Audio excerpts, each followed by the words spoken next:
Hello, everyone. Oh, that's too big. It's too big, friends. We're going to make it smaller. Okay, now chat can be seen. How is it going? It is the Wednesday of PAX Unplugged. I haven't started packing yet. My train leaves in less than 24 hours, but because I live in Baltimore, it's actually a pretty short trip up to Philly, and so that makes it a lot easier to do and figure out and to make things work honestly, because I don't have to go on a plane. I can just pack for the train, and that's really nice. Pardon me. So, due to the fact that I have a lot of stuff to do to prepare for going to PAX Unplugged, I am doing something a little different today. As you can see, we have the Dungeons of Drakkenheim Daggerheart campaign guide Kickstarter page up here.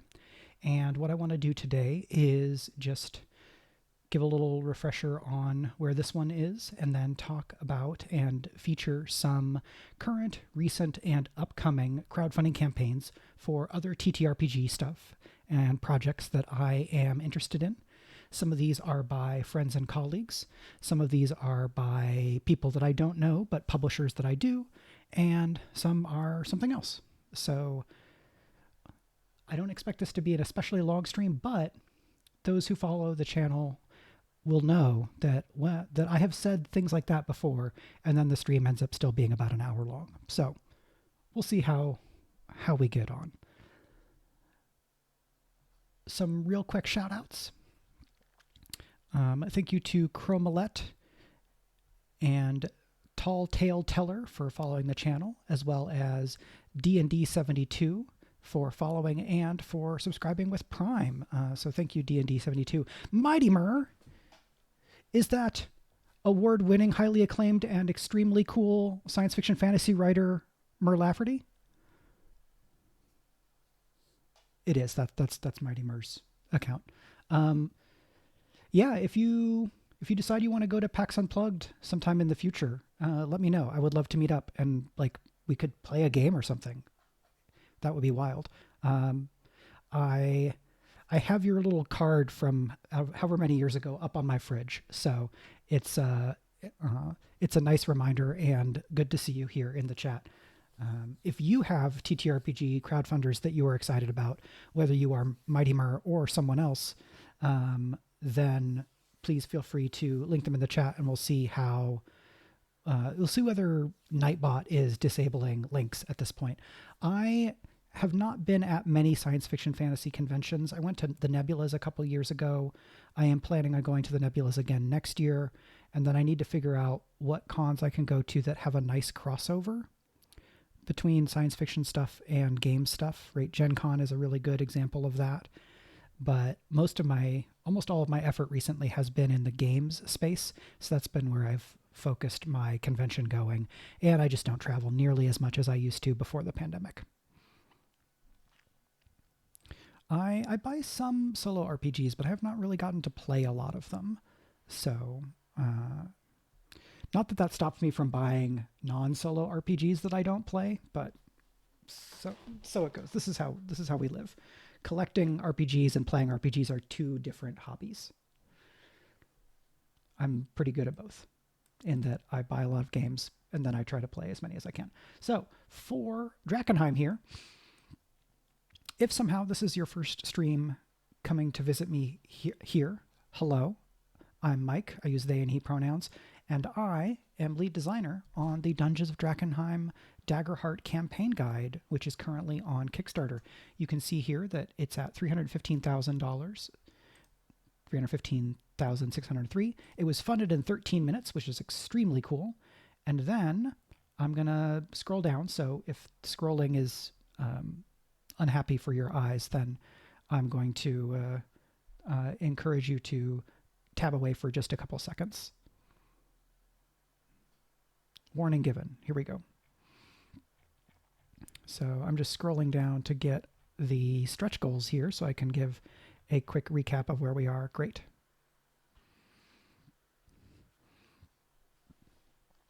Oh, good to hear on Glasgow. I didn't get up to Glasgow, but going back to Worldcons would be a good idea for me.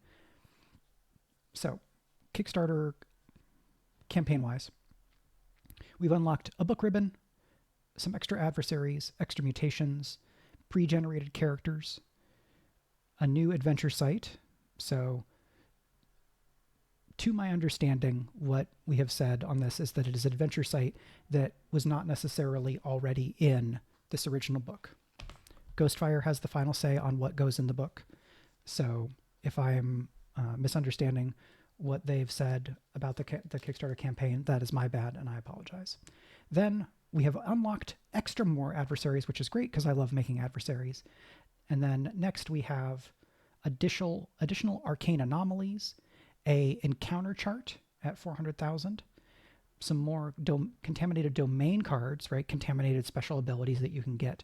And then at 500,000, there will be a poll-driven community stretch goal where backers will vote on what type of extra thing to add to the campaign. So we're at 315,000 now. I think 500,000 is extremely doable, especially with PAX Unplugged this weekend, including a Daggerheart Drakenheim actual play on Sunday and the general activity. And then next week is a holiday week for the US, but also the end of the campaign, and there'll be some other stuff to try to have a strong finish to the campaign. So I'm gonna zip back up to the top really quick. If you're not familiar with Drakenheim, the pitch that I will give is that this is a full levels 1 to 10 Daggerheart campaign of eldritch horror, dark fantasy, and desperate heroism, right? The motto that we're using for this project is fear reigns, hope dies, fate calls, because this is a very scary, bad things have mostly won and things tend to get worse kind of a setting that you then have to push back against. Not a hag. Sorry, it's obvious for everyone. What is an encounter chart? So we have not determined the exact nature of the encounter chart, so I don't want to give you an answer that is incorrect. But a way I could look at it as a hypothetical would be a chart of potential encounters that you could have either by location or in general to make it easy should you want to add an encounter to like create a particular type of beat in your Drakenheim Daggerheart story, giving GMs resources to make that easier. In the original 5e version, there is a random encounter system where you have to roll to see if there's a random encounter, and then you can roll on a chart and you get that random encounter. What an encounter chart looks like for Daggerheart, I could see end up being different. But again, that is not, that the final determination on that has not been made, so I don't want to promise something and have it end up something else. It is something I have recently been working on and thinking about, but that is, right, this is a project in collaboration with Ghostfire and with the Dungeon Dudes, and then between Ghostfire and Darrington, or however we want to arrange this partnership, right? My contract is working for Ghostfire. Ghostfire licenses from the Dungeon Dudes and is working in partnership with Darrington. So lead designer does not mean person who makes the final decision on all of the things, just because of how publishing works. Thank you very much, Not a Hag. I am keeping fingers crossed that we will get to that 500K, if not far beyond it. I understand that and can imagine that this is a bit of a tricky time to do a crowdfunding campaign because the U.S. economy is kind of going through it, and the U.S. economy impacts the global economy, and with tariffs and like job loss from generative AI and stuff like that. So I'm very grateful for folks who are in a position to be able to back the project and are excited and want to express that excitement through pledging as well as talking about the project. If you're not in a position where you can back the project or you have to back at a lower level than you might otherwise want to, then anything you can do to spread the word is amazing support, and I'm very grateful for it. And if you are not able to financially back the project, and you want to talk about it, that is also great support. So thank you to the many folks who have shared their excitement and talked about what they're looking forward what they're looking forward to in the project as it comes together. So that is the first thing here. I am now going to go to our next project. Sorry, I just have to make yeah, here we go. Da-da-da. Still on Kickstarter. This is Merc Soul, which I am told is Swedish for Dark Sun. This is not the D&D setting Dark Sun. Merc Soul is a faster-than-like Merkborg-inspired RPG set in a horrific galaxy consumed by entropic decay. This is a good jump-off point from Drakkenheim because they both have like cosmic horror elements, but Merc Soul is inspired by stuff like The Expanse as a key touchstone. And let me scroll down here. You can see incredible vibes here. This is by Infinite Citadel. Here, I'm just going to move everything here so that you can see the Infinite Citadel logo, right? Infinite Citadel is a TTRPG company that is owned and operated by three folks that I met through a Discord community, including Andrew Bowman, who is doing layout and graphic design and some project management for me for Bastion of Hope, and who did that amazing cover design treatment on the Tanya Herrero art for Menagerie of Mayhem Volume 1. And so the Infinite Citadel folks are friendly colleagues, right? I haven't got to hang out with them a ton. I've met each of them in person to varying amounts, but they've done a really good job of laying the groundwork, running demos of Merc Soul, figuring out what people are excited about, putting together an incredible kind of visual language for the project. And as you can see, they are at $38,869 of a $6,666 goal. They have 11 days left to go, so it's ending pretty similar to when Drakkenheim is. And because this is just a company of three people that are doing it all themselves, some of the stretch goals are very sensible things like, we will let ourselves be paid more, right? So creator pay increase. They have some stretch goals yet to be determined, but things that are already extra funded include a book upgrade, a poster for your Skip HUD. Skip is the name for a ship, right? Your spaceship. And there is an extra zine, an upgrade to that, the upgrade to the poster, I believe, a high-quality Skip Combat Battle Map, which is an add-on, and their next goal is a larger creator pay increase. I know from having heard from the Infinite Citadel folks that if you are going to be at PAX Unplugged, you should go to the +1 EXP booth, and you may be able to find something cool related to Merc Soul, and they will tell you where you can go to play a game of Merc Soul to check it out for yourself and see if that's something that you want to support. I have not played Merkborg. I apologize. I don't know really any Swedish. So if you are a Swedish speaker, then I apologize. I have tried to listen as best I can to be able to not butcher these words as much. I've played Cyborg, right, the cyberpunk version, and I own Merkborg and have read through it. It has just vibes for eons, right? The hate depth of the universe in Merc Soul could come, and Merkborg would still be emitting vibes because the aesthetic is so strong there. I am not especially a OSR, NSR oriented player.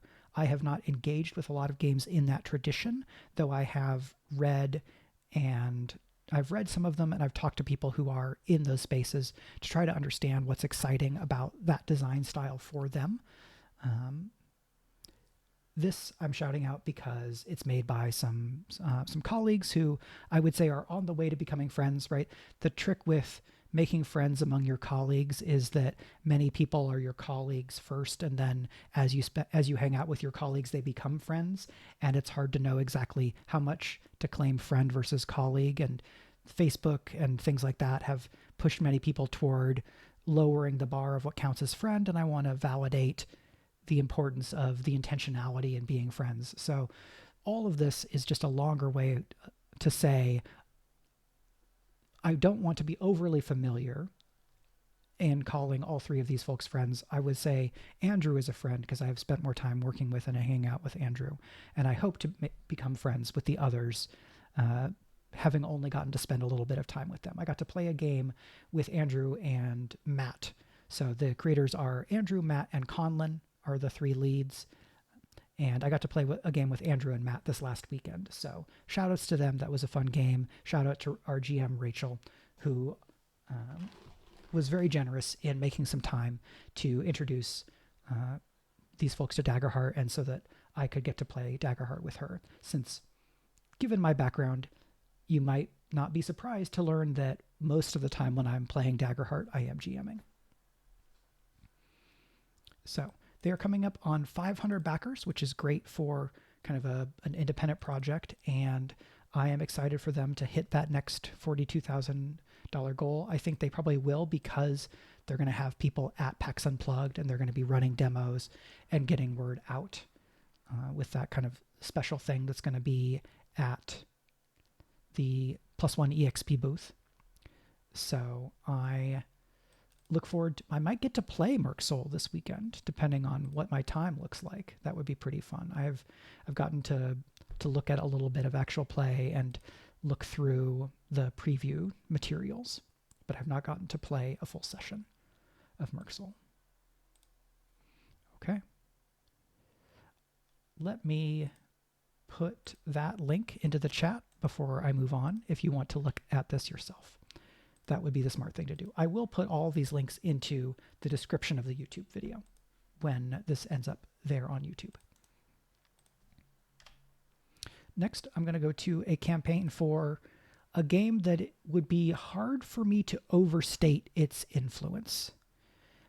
Apocalypse World could be the most influential TTRPG of the 21st century.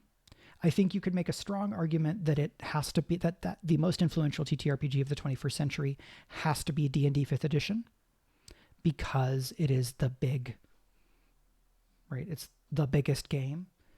But if we are either setting 5e aside, or we are talking about the most influential non-D&D game, or the game most influential on a wide number of TTRPGs, I think we could make an argument that it is Apocalypse World.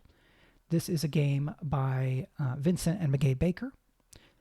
Burned Over is effectively this is the third edition of this game, right? There was Apocalypse World, then a second edition. Burned Over has been available in PDF form for a little while now, but is coming to print here. I don't know to what degree there is also additional revision, but I know that they have hit some stretch goals, and that means that there's going to be extra stuff. I have a copy of Apocalypse World 2nd edition over there. Apocalypse World is absolutely an influence on Daggerheart. It is listed in that big page of influences and touchstones. For me, the play philosophy, there are a lot of play philosophy elements from Apocalypse World that make their way through other games to Daggerheart, including some of the format of how player and GM principles are expressed, right? The idea that you have principles written explicitly that tell you what the game is and tell you how you can approach it to be in alignment with design intent, which is a really important thing. And Apocalypse World as a key part of a design tradition that you might call story games, we might call narrative games. There's a bunch of different names. The exact nomenclature fights are not something I'm especially interested in right now, so don't worry about it. They are at $151,782 right now, which is fantastic. Something that is notable, and apologies to the bakers if I misrepresent this, is that they have been exceedingly generous in kind of making a game and then being cool with people hacking, iterating on, and building derivative material from this game, right? In the US, you can't copyright game mechanics. You copyright execution, is my understanding. I'm not a lawyer.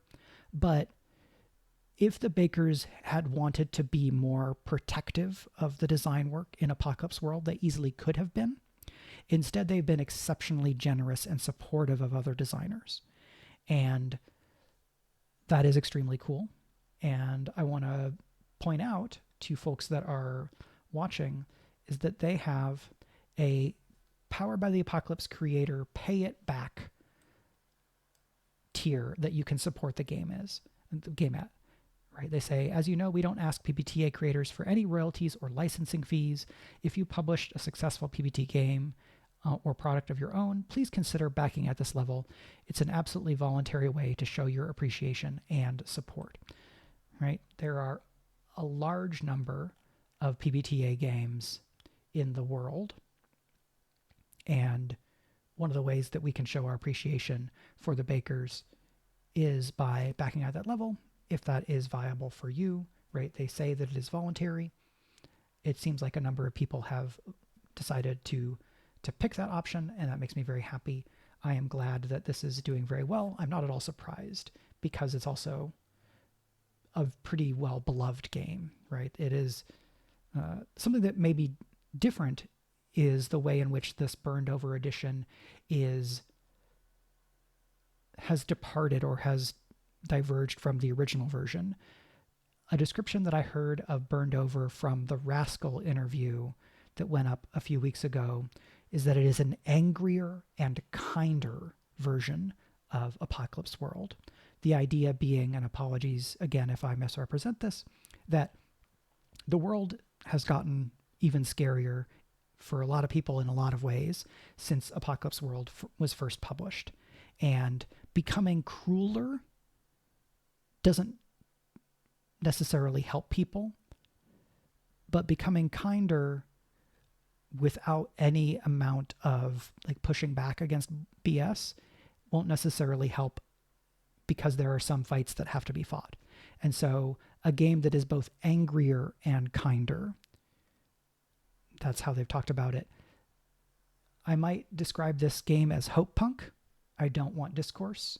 If you come at me with Hope Punk discourse, I will probably just mute you. I've had more than my fill of Hope Punk discourse. So I'll just move on from that. I brought it upon myself by mentioning it, but I don't want to discourse. So I have backed Apocalypse World Burned Over. I encourage you to consider doing so as well, especially if you are coming to Daggerheart or have come to Daggerheart, really like it, and are interested in investigating some of its antecedents, right? Some of the games that it draws from in synthesizing a design style. Apocalypse World is the original Powered by the Apocalypse game. If you ever heard someone say a Powered by the Apocalypse game or a PBTA game, this is the game that's really started that design tradition, right? Not really, mostly. It is the one. If you are a game designer looking to move into the story game, narrative game space, I would have a hard time recommending another game that is more important to read. All right, it would probably be Apocalypse World, Wander Home, A Quiet Year. Yeah, those would be toward the top for me. I think it's The Quiet Year, actually. Sorry. So yes, NS Men, it does sound awesome. It is awesome. I've not played as much Apocalypse World as I would like to, but I have read and revisited the text a number of times. So, highly recommended. I see people backing. If that was you, good job.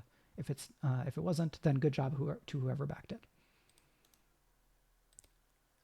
we are going to put the link into chat here. So that's Apocalypse World. Next, this is a campaign that recently finished, but I believe you will be able to do late backing. So this is a game called Ambition by The Press Betwixt. This is another game by someone from Design Discord that I am in. The principal designer is Yanni. I'm going to attempt to pronounce Yanni's last name. Yanni, I apologize if I screw this up. Panagiotopoulos.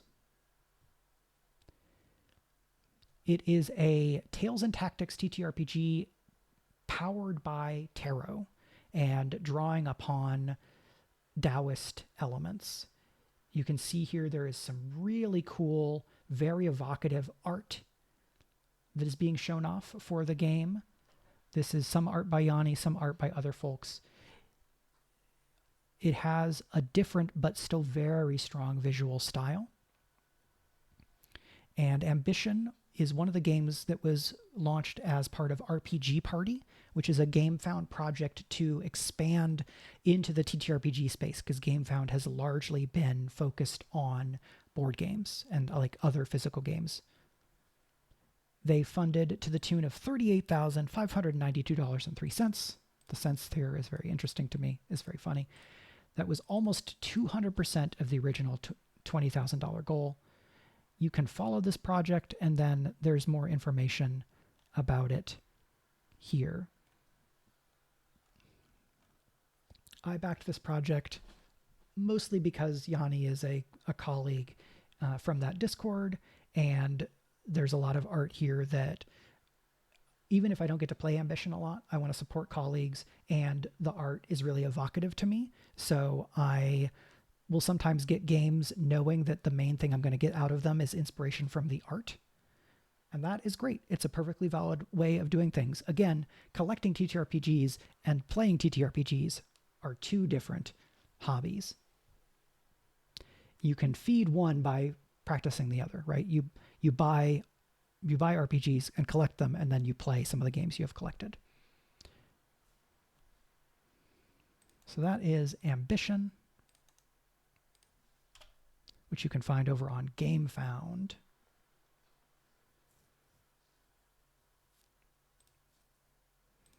Okay. Next, we are going to start moving on to upcoming crowdfunding campaigns. Most of these are pre-launch pages, so I cannot tell you exactly when this campaign is coming, because I don't know. I just want to be really clear about that. So this is the Eternal Ruins RPG published by MythWorks, who you might know from Slug Blaster or The Wild Sea and games like that. MythWorks tends to pick out and publish games with a really strong visual style, and they have done a great job of marketing and supporting and distributing a lot of these games. Eternal Ruins is a tabletop role-playing game set in an endless labyrinth of ancient mysteries based on the original fantasy world-building project by artist Sam Carr. I have seen some stuff about Eternal Ruins on mostly YouTube for the last several years, right? If we could go and look at this. I don't know that it would play the audio that I have because I haven't set that up, but when you go to this page, you can take a look at that video and then go to Sam's YouTube and take a look at some of the other visuals for that. This is a game. This is a campaign coming in 2026. So it is not happening this year. You will be able to save up after the holidays should that be necessary. A thing that I'm curious about here is the exploration part. I believe they've said that this is going to be using, it's going to be using a version of the Wild Words engine that was first popularized by the Wild Sea RPG. And Wild Words is an iteration on the Forged in the Dark design style that comes from Blades in the Dark, which itself is an iteration on Apocalypse World. So, right, some of these games that we're seeing have a direct lineage of influence that goes back to Apocalypse World, which then again speaks to its importance and its influence or impact on the field. I don't know Sam personally at all. I just think that this looks cool.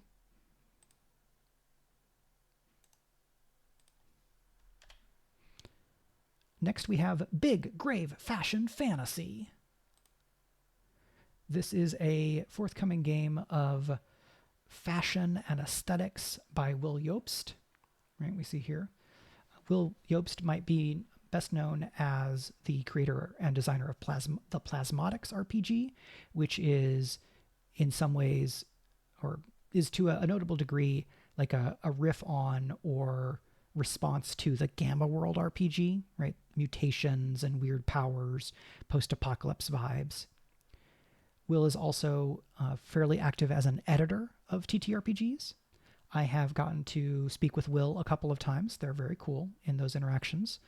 So I am also excited for their upcoming game, Big Grave Fashion Fantasy, which is about self-expression through fashion and right the way that they've described it to me. And I apologize, Will, if I'm going to get this wrong, because I've slept several times since we talked about it, is that you express yourself in different ways that represent your outfit or your style, and the different items will have different mechanical manifestations in almost like a dueling kind of approach. So I think it mostly is interesting to have a game that is focused on fashion, where you are mechanizing self-expression to a certain degree, and that is a primary mode of play.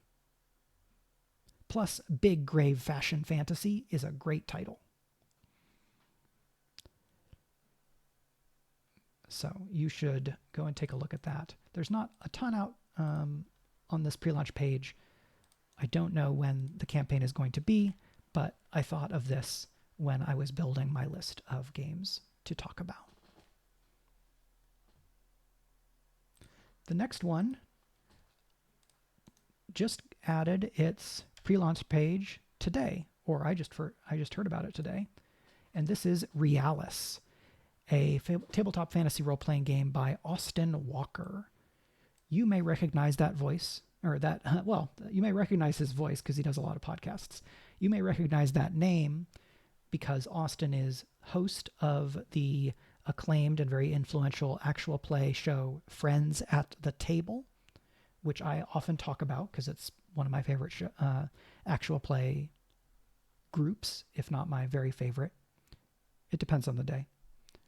Part of this is made complicated by the fact that I now know a lot of people who make actual play, right? And so I'm very fond of them, and I'm therefore fond of their shows.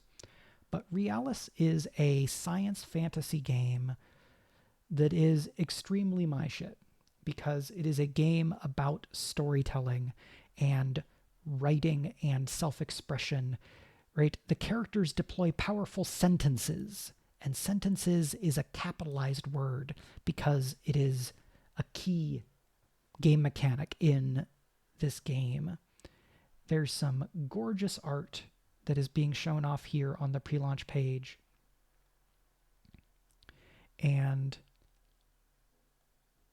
I have read through, in fact, I did a stream walking through the Ashcan version of Realis this last summer, I think it was, maybe in the spring.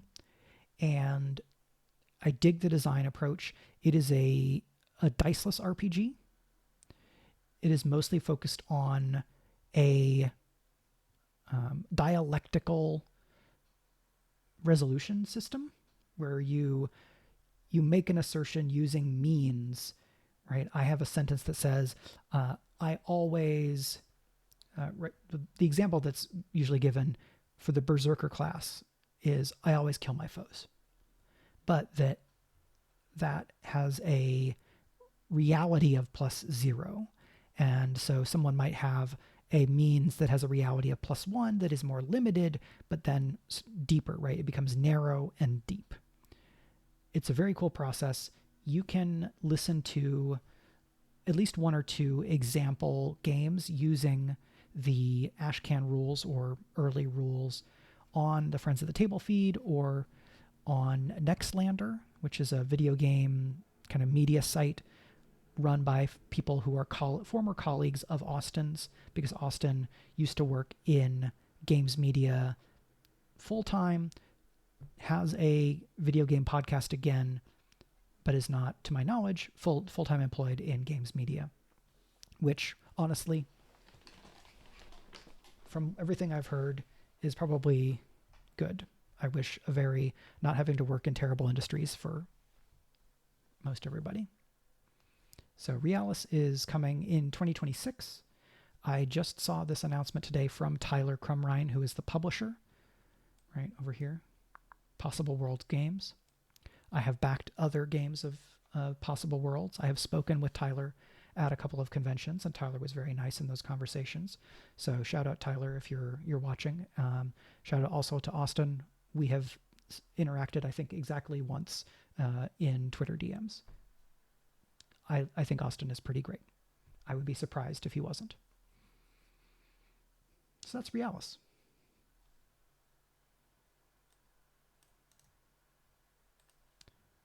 And let me copy that into the chat here just to make it easy for folks to follow along.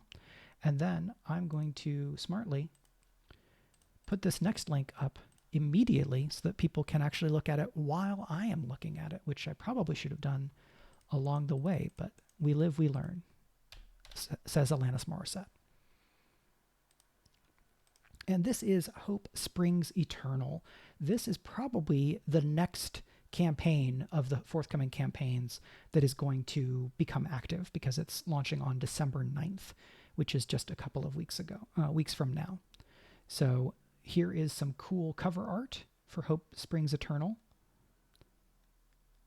This is a Daggerheart compatible supplement that focuses on 5 in-depth campaign frames, each complemented by a location, which will include hooks, NPCs, adversaries, and environments. Eric has done some other work in the TTRPG space. I will say, disclaimer, that Eric sent me a in-progress version of the PDF of this. I was not paid to cover it, nor was that PDF given with the expectation that I would be required to do anything. I'm showcasing it here because I think it is noteworthy.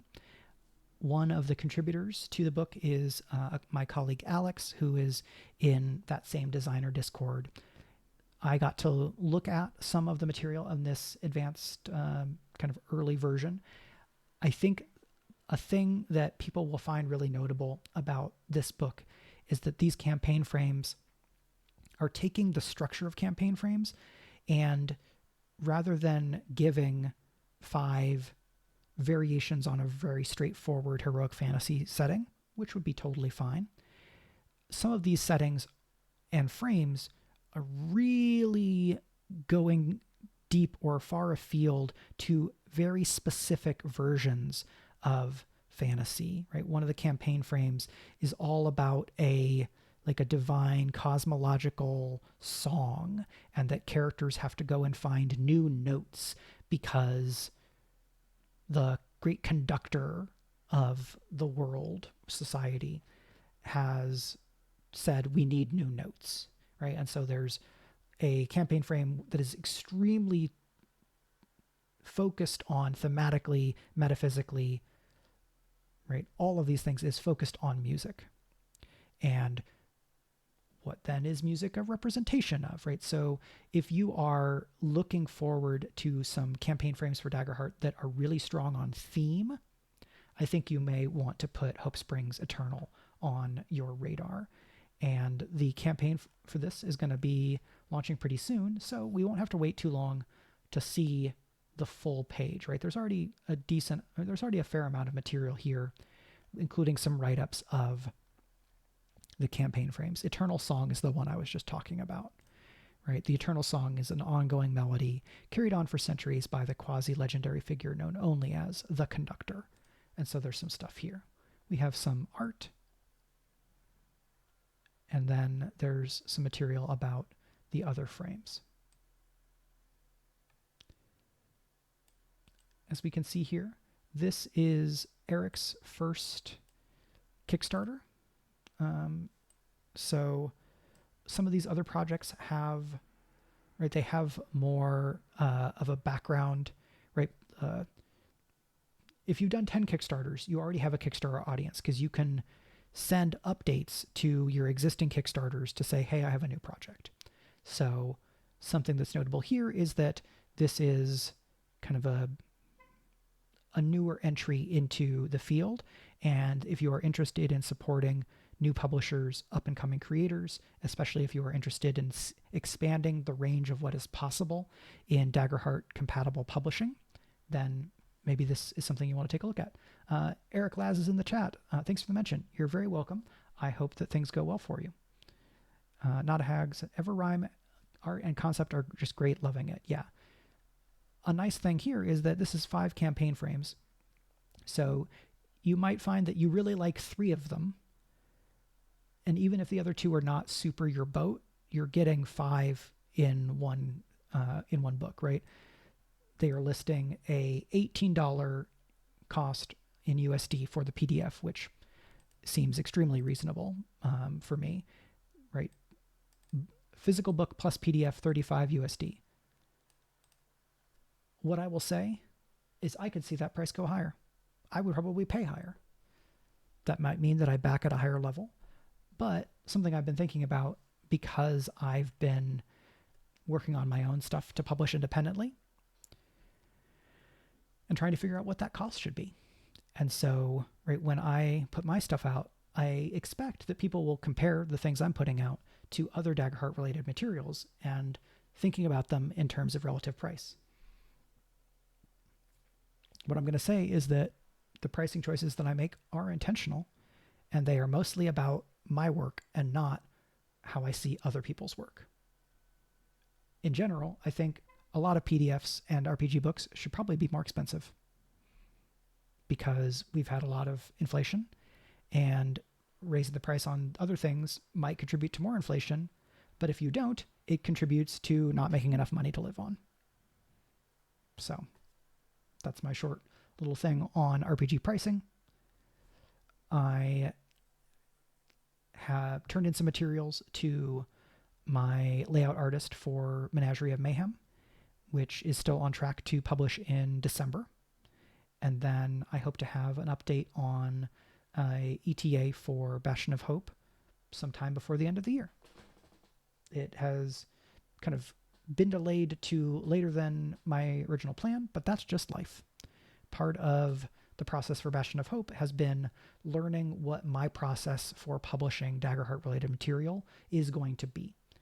What support do I need? What parts of this process work more easily for me versus what parts do I want to find partners in, find partners for, or hire people to do for me.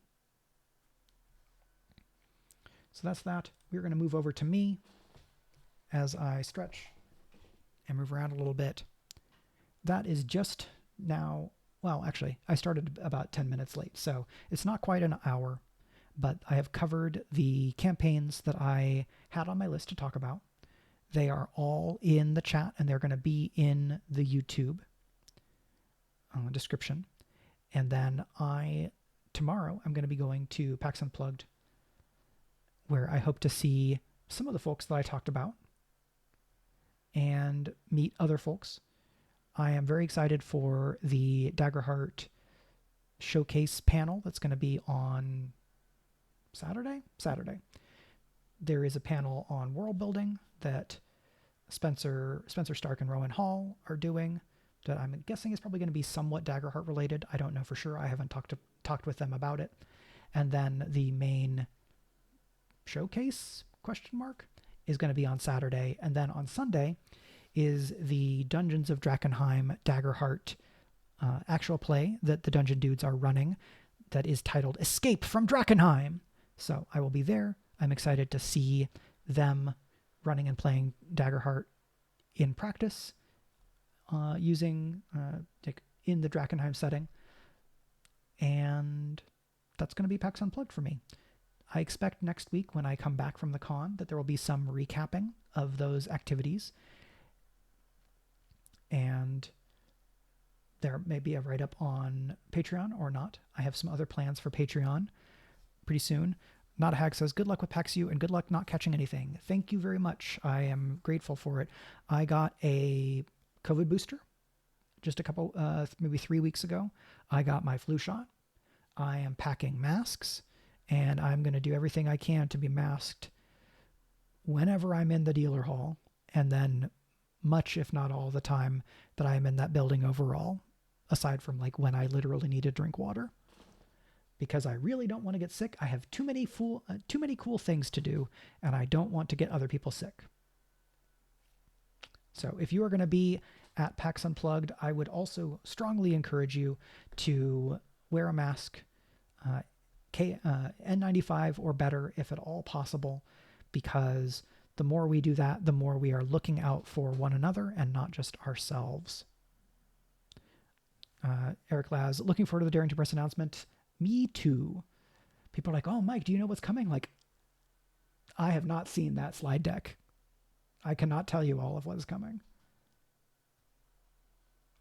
I could make some educated guesses, but I shouldn't.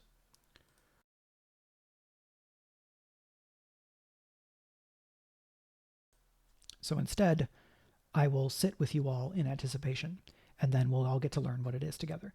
I am pretty sure, but not technically officially sure, that showcase panel will probably be streamed on one of PAX Unplugged's channels, and it may also be simul-streamed on the Darrington Press, probably YouTube channel. Check the Darrington Press socials for confirmation on whether that is actually true, but that is what happened last year at PAX Unplugged, and so I wouldn't be surprised if it's the same thing this year. So even if you're not at the con, you may be able to watch and learn basically at the same time that I do. So thank you to Not a Hag for the on-screen celebration using the turbo thumbs up emoji. That is all of the preamble. Do we do postambles?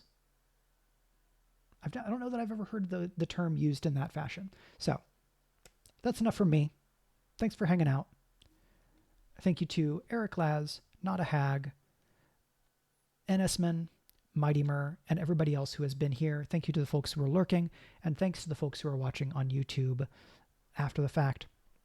Next week, I expect to be back in my more normal mode with some hands-on advice and or creation of Daggerheart compatible material. So that is all.